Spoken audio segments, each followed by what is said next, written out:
Hi guys! Welcome back to another family reaction video. And this video is requested by her. She wanted to watch the 10 scariest facts about India that will surprise you. It's her request, so we have to do it. Alright, so if you're new to our channel, you subscribe more videos. If you're already perfect, click the bell button to be notified. Alright. We also have Facebook and Instagram. Follow us, chat with us, and connect with us. Share. Bye. Let me fix the camera. Wait. Keep on sharing, guys. Sharing. You know, guys, sharing is caring. Caring is sharing. So, Bye. And also, if you don't know yet, my name is JR. I'm Zay. I'm JJ. I'm And Mika. Here's J2. JJ. J2. JJ Colette.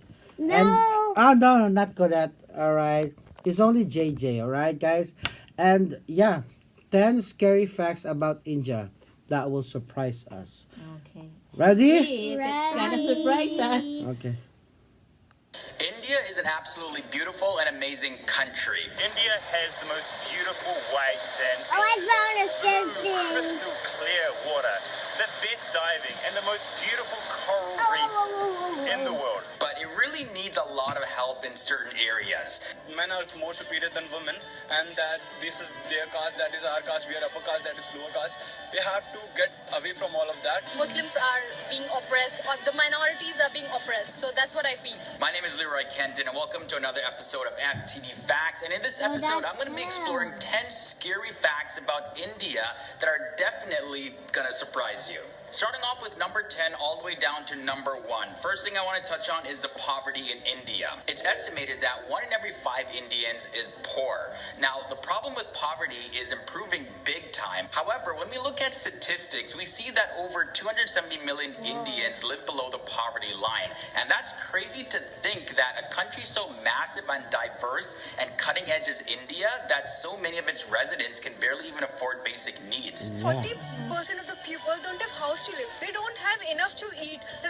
They don't have the things which they can wear. I think the poverty is a major problem which India is facing nowadays. And that's a scary thought, because with that there comes a whole lot of other issues like corruption, and that's what I'm going to be touching on next. The corruption in India at number 9. Hundreds of thousands of Indians took to these streets to protest against corruption, camping out in this area for weeks. According to the Corruption Perception Index, India ranks 79th in the world. And Oh this my is God. 76 countries in total. There have been many scams from people like Vijay Mallya as well as Nirav Modi, who've scammed people out of billions of dollars. They embezzle money and then leave the country and never come back. But it's hard to put the blame on anyone. Like, is it the government system that we can blame, or do we just straight up blame the people of India?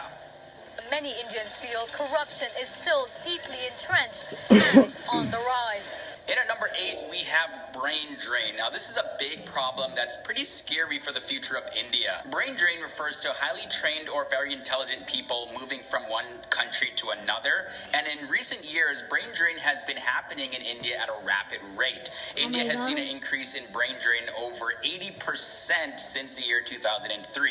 So India continues to be at risk to lose its top scientists, engineers, entrepreneurs, as well as its top business people in general. And it's hard to think, because like India is still a developing country, it's fast growing. Why do people want to go? At number 7, we have teachers. One of the main challenges to help achieve quality public education in India is overcoming the teacher gap. For a country with such a big population, the task of educating its residents is a massive task. India just doesn't have enough teachers. To organize and to coordinate an over-expanding public education system is not an easy task. India has a shortage of 1 million teachers, and some schools have 1 teacher. That's it.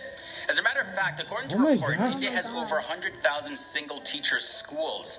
Now, what's even more surprising is that over 1.1 million teachers in India do not have the proper training to even be a teacher. So oftentimes they're left with the scenario of the blind leading the blind. Imagine showing up to class and you're the one teaching the teacher. The long-standing problem of teacher shortage in India remains unsolved, and the government continues to appoint and train teachers, the so-called para-teachers.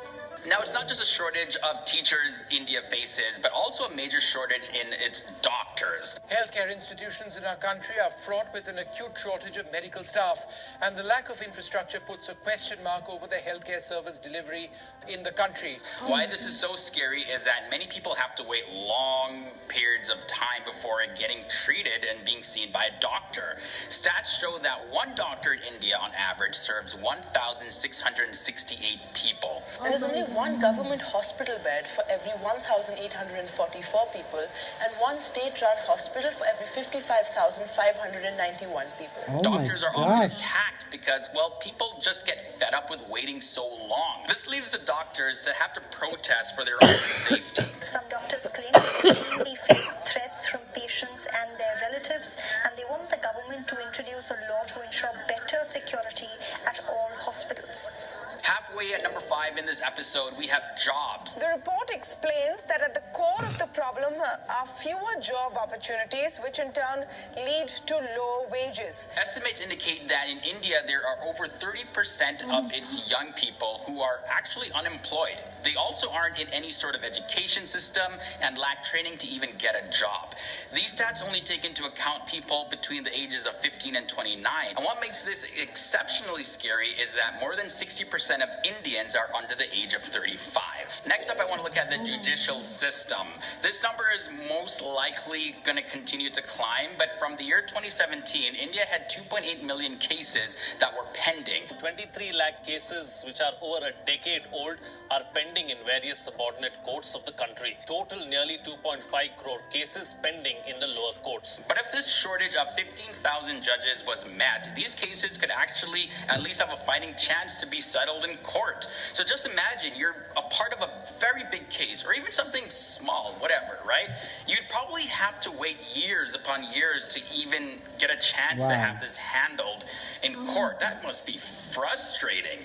1,132 civil and 84 criminal cases had been pending for more than a decade. Oh my God. Everything needs to work together if we have to really sort this out, because the cases only seem to be piling really right from the lowest level to the highest level. In at number 3, we have the cleanliness of India. And I have one problem with my country. And the problem is, why is India so filthy? The objectives of the Swachh Bharat is a campaign to clean up India, and it's to clean up all parts of India, including getting rid of human waste by building more household and public toilets. In those houses, these houses, or these houses, people don't have any toilets, so everyone just crosses this street and goes to the public toilets right there. And to have the community hold each other accountable to monitor these toilets. They have toilets on both sides. This side right here, every single door has a different toilet.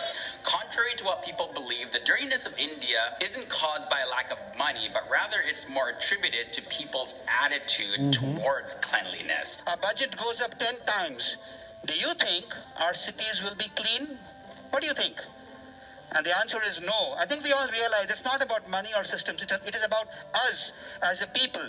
But hey, it's your country. India is such a beautiful place. If people did work together, imagine how much more beautiful India would look. The population comes in at number 2, and oh man, India there's a lot of people. Over 1.3 billion of them. You can ask a 10 or a 12-year-old what is India's biggest problem, and even a child will be able to tell you. Our population. And that's a scary thought in itself, because it's also a growing number, causing India to suffer from overpopulation. And yet by 2022, they're saying that we're going to overtake China's population. Now, if you didn't know, India makes up 17% of the world's total population. And it may sound cool to be the country with the second largest population in the world, and sure, you can brag about it, but that's a lot of demand for one country to meet. A lot of people to feed, a lot of jobs to create, so we run into problems with India's fast-growing and large population. Oh, look at that! Oh my gosh!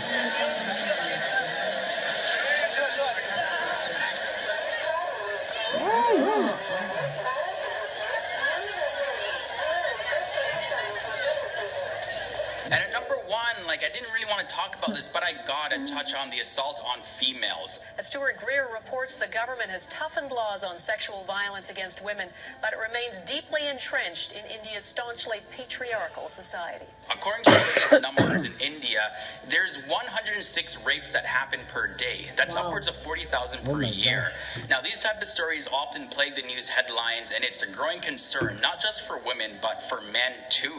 And most of the predators just get away with it. A lot of young men and boys, insensitive, very patriarchal mindset, and when they are at large, they are the ones who are attacking women. Even with the female empowerment movement, this is something that needs a lot more attention, and it's a scary reality that the people of India face. Indian women are moving out of the shadows, though, and finding a voice in this man's world. Well, that's all the facts I have for you in this. Surprising indeed. I mean, for a country that is one of the superpower, right? I don't like the first one. A lot one. of population. A lot of population. I mean, of course, if you have a lot of population, the cleanliness is affected, you know. But if the government is not corrupt, and if they're doing their job properly with all the money that they have, I think they have to implement their laws, you know, about cleanliness. And also, I think the solution for the lack of teachers, the lack of jobs, the lack of doctors, the government should do a free education. Or free training for those. No, free education for the people who will want to become a teacher, who wants to become a doctor. Right. And then, once the free education, they will have to serve the government for probably 5 or 10 years. So if they have more of those people, then eventually those needs will gonna be if filled. they have more good teachers, you know, around, so and the education more will good doctors. more good doctors and more opportunity for other people. And also, if the brain drain, maybe if you give incentive for them not to leave the country, that will be okay. Very sleepy, guys. It's already almost 9 o'clock here. It's their bedtime. So I think this will be our last video. Thank you very much for watching. If you like this video, don't forget to click the thumbs up button and the like button. Alright guys, always remember, be kind, be happy, and always keep smiling. Thank you very much for watching, guys. Bye, guys. Bye.